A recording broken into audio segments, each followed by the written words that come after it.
Hello everyone, good morning. তোমরা সবাই কেমন আছো? আই হোপ তোমরা ভালো আছো। যে যেখান থেকে আমার এই ভিডিওটা দেখছো, আমি আশা করবো তোমরা সেখানে ভালো আছো, সুস্থ আছো, সাবধানে আছো। আমরাও এখানে মোটামুটি ভালোই আছি, সুস্থ আছি, সাবধানে আছি। তোমরা তো আগেই আমার এই ভিডিওটার আগে দেখেছিলে দক্ষিণেশ্বরের ভিডিও, তারপর অ্যানিভার্সারির ভিডিও।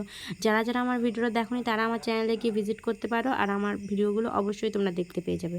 একটা হচ্ছে বেলুন মঠের ভিডিও, তোমাদের বলেছিলাম যে বেলুন মঠের ভিডিওটা পরে নিয়ে আসবো, কিন্তু অ্যানিভার্সারি যদি হয়ে গেছে আর ওইটা একটা দিনের ব্যাপার, ওই জন্য ওই ভিডিওটা আগে দিয়ে দিয়েছি, তারপর এখন দিচ্ছি বেলুন মঠের ভিডিওটা। চলো তাহলে এই দেখো, বেলুন মঠে যাওয়ার জন্য আমরা এই যে জেটির ঘাটে চলে এসেছি। ওখানে টিকিট কেটে অলমোস্ট ঢুকেও গেছি। ওখানে 10টার সময় আমরা ঢুকেছিলাম, আর 10:30 থেকে মানে জেটিটা ছিল, ওই জন্য আমাদের হাতে 8 ঘন্টা সময় ছিল বলে মা একটু ঘুগনি করে নিয়ে গেছিলো, ওই জন্য ওটা মুড়ি দিয়ে একটু চানাচুর, শশা কুচি, বাদাম দিয়ে আমরা খেয়ে নিয়েছি। তারপর অলমোস্ট 10:30 বেজে গেছে, ওই জন্য চলো এখন জেটির দিকেই যাচ্ছি, মানে ওই লঞ্চের দিকেই যাচ্ছি। এখান থেকে বেলুন মঠে ট্রেনেও যাওয়া যায়, কিন্তু আমরা লঞ্চটাই বেশি প্রেফার করি, কারণ জলপথ তো মোটামুটি সবারই ভালো লাগে, কিন্তু এতে না অনেকটা গল্প আছে।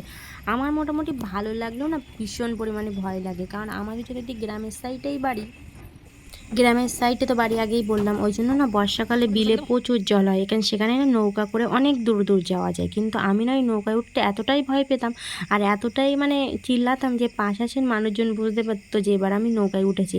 ওই জন্য না আমার জলের এক্সপিরিয়েন্স খুবই কম। আমার গ্রামে বাড়ি হয়ে যেমন আমি সাঁতার কাটতে পারি না, তারপর জলে আমি মানে পুকুরে চানই করি না। কত বছর যে পুকুরে চান করি না সেটা বললে তোমরা বিশ্বাসই করবে না। যাই হোক, আমি দেখো এই জেটিতে এদিকে উঠেও গেছি, আর জেটিতে মোটামুটি সবাই লোকই হয়। এবার আমার তো বেশ ভালোই লাগছিলো, প্রথম দিকে একটু ভয় লাগছিলো, বাট ঠিক আছে। এখানে দেখো প্রীতম দেখো জায়গা পেয়েছে, বাট একটু পাখায় মারতে গিয়ে ওই যে সিঁড়ি আছে ওপরে যাওয়ার জন্য, সেই সিঁড়ির উপরেই বসে গেছে আর বসে নানানকার কথা যেগুলো বাচ্চারা বলে থাকে। এদিকে দেখো মোটামুটি সবাই উঠে গেছে, লঞ্চটা ছেড়েও দিয়েছে।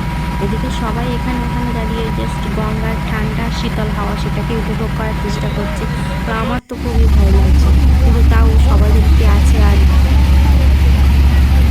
সবাই আছে এই কথাটা ভেবেই না ভয়টাকে দূর করে মানে সাইড করে না আমি ওই গঙ্গার ঠান্ডা হাওয়াটা উপভোগ করার চেষ্টা করলাম। এদিকে আমার হাজব্যান্ড, আমার দাদা বলছে চল তুই একটু ধারে গিয়ে দাঁড়া, দেখ কত ভালো লাগে। এবার আমিও একটু ধারে দাঁড়িয়েছিলাম।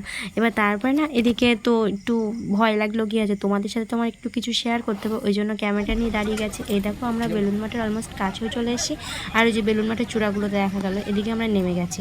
এবার ওই জন্যই এদিকে দেখো চলো আমরা যাই, তোমরা দেখো মানে কোথায় গেছি। তোমরা তো অনেকেই বেলুন মঠ গেছো, তোমাদের অনেকেরই এক্সপিরিয়েন্স আছে। আমরাও আগেরবার বহুতবার গেছি, কিন্তু এবার না আমরা একটু সকাল সকাল চলে এসেছি। যথারীতি দক্ষিণেশ্বর পুজোটা আমরা সকাল সকাল দিয়েছি, ওই জন্য সকাল সকালে আমরা বেলুন মঠেও চলে এসেছি। এদিকে আমার হাজব্যান্ডের একটু খিদে পেয়ে গেছিলো, কারণ ও ঘুগনি মুড়িটা অতটাও ভালো খায় না, ওই জন্য ওটা খায়নি, ওই জন্য এখান থেকে একটু কোল্ড ড্রিঙ্কস আর কেক নিয়ে নিচ্ছে। চলো চলো তোমরা তাহলে দেখতে থাকো আর সাথে থাকো, আমি এবার পরে তোমাদের সাথে দেখা করছি।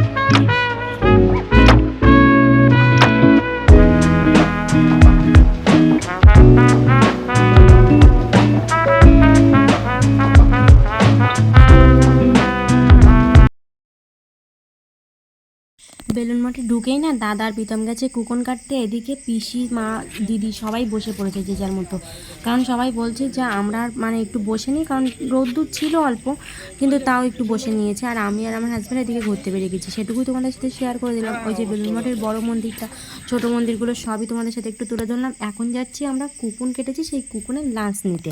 এদিকে লাঞ্চ নিতে বলতে এখানে কুপনের তো একটা বেশ অন্যরকম ব্যাপার দেখলাম। অন্যরকম ব্যাপার বলতে কি, আমাদের মাথা পিছু আমরা কোনো জায়গায় গেলে যেমন প্লেট সিস্টেম হয়, এখানে সেরকম না, এখানে হচ্ছে ডোনেট সিস্টেম। কারণ হচ্ছে তুমি এখানে 8জন 10জন 2জনের নামে তোমার যেমন ইচ্ছা তুমি তেমনই টাকা দেবে, কারণ তোমাকে এখানে কেউ ফোর্স করবে না যে তুমি 200 টাকা দাও বা 300 টাকা দাও বা 1000 টাকা দাও, তোমার যেটা ইচ্ছা তুমি সেটাই দেবে। এই নিয়মটা অবশ্য এটা এখানে কুপনের নিয়ম। হয়তো এই ব্যবস্থাটাই কোনো না কোনোভাবে ভালোই হয়, ওই জন্য এই ব্যবস্থাটা করা হয়েছে। তারপর দেখো এই বিল্ডিংয়েই খাওয়া দাওয়াটা করবো, ওই জন্য এই বিল্ডিংটাতে আমরা চলে এসেছি।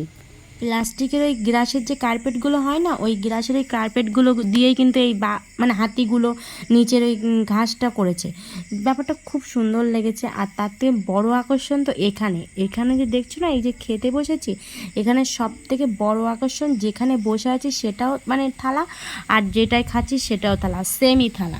মানে তো বুঝলে না ব্যাপারটা, মানে এখানে যে বসার জায়গাগুলো তোমরা দেখতে পাচ্ছ, এখানে পুরোটাই সেটা থালার ওপরে, মানে ওটা এমনভাবে ফিটিং করা হয়েছে যে থালার উপরেই মানুষ বসবে। আর যে ওপরে খাওয়া দাওয়ার ব্যবস্থা আছে। এখানে খাওয়া দাওয়া তো মানে একটু আমরা এসে ওয়েট করেছি, বাট একটু না, অনেকক্ষণই ওয়েট করেছি, কারণ এখানে মনে হয় কিছুটা মানে দেওয়া হয়, সেগুলো পরিষ্কার করা হয়, তারপর আবার দেওয়া হয়। এই যে আমরা হচ্ছে হয়তো সেকেন্ড সপ্পর বা সেকেন্ড ব্যাচ যাই বলবে। এই যে আমরা দেখো বসে আছি, তারপরে এদিকে দেখো পরিষ্কার করছি, সেগুলো বেশ মানে এখানে যে পরিষ্কার করছে সেটা একটা অন্যরকম ভাবে, অনেকটা হচ্ছে মায়াপুর স্টাইলে। মায়াপুরে তো নিচে বসিয়ে জাস্ট একটু উঁচুর ওপরে থালাটা রেখে খাওয়া হয়, এখানে পুরো চেয়ার টেবিল সিস্টেম করে দিয়েছে। চেয়ার টেবিলটাও আধুনিকত, আর এখানে যে সার্ভ খাওয়া হচ্ছে সেটাও অনেকটা। এখানে দেখো আমাদের লাঞ্চ চলে এসে, লাঞ্চে আছে গোবিন্দভোগ চালের মুগ ডাল দিয়ে খিচুড়ি, সবজি, তার মধ্যে একটু কাঁচা আম দেওয়া আছে খিচুড়ির মধ্যে, আর মানে সবজিতেও, যার জন্য এই খিচুড়িটা আর সবজিটা খুব সুন্দর লাগে। আর ছিল শুধু দুধের পায়েস, আর ছিল চাটনি। এটা খেয়ে আমরা লাঞ্চটা সেরে চলে এসেছি আবার যেটি করে দক্ষিণেশ্বরে, কারণ আমাদের এখানে ব্যাগ জমা দেওয়া ছিল, তারপর গঙ্গা জল তোলা ছিল, আর কিছু কেনাকাটাও ছিল। যথারীতি মায়ের এই মন্দিরটা দেখলে না মনের মধ্যে আলাদাই একটা অনুভূতি।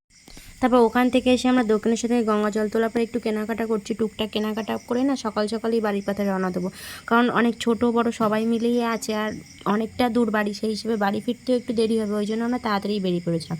ঠিক আছে, তাহলে ততক্ষণ তোমরা আমার এই ভিডিওটা দেখতে থাকো, আর যদি আমার ভিডিওটা ভালো লাগে তাহলে একটা লাইক, কমেন্ট, শেয়ার এবং সাবস্ক্রাইব করো, আর অবশ্যই আমার পাশে থেকে।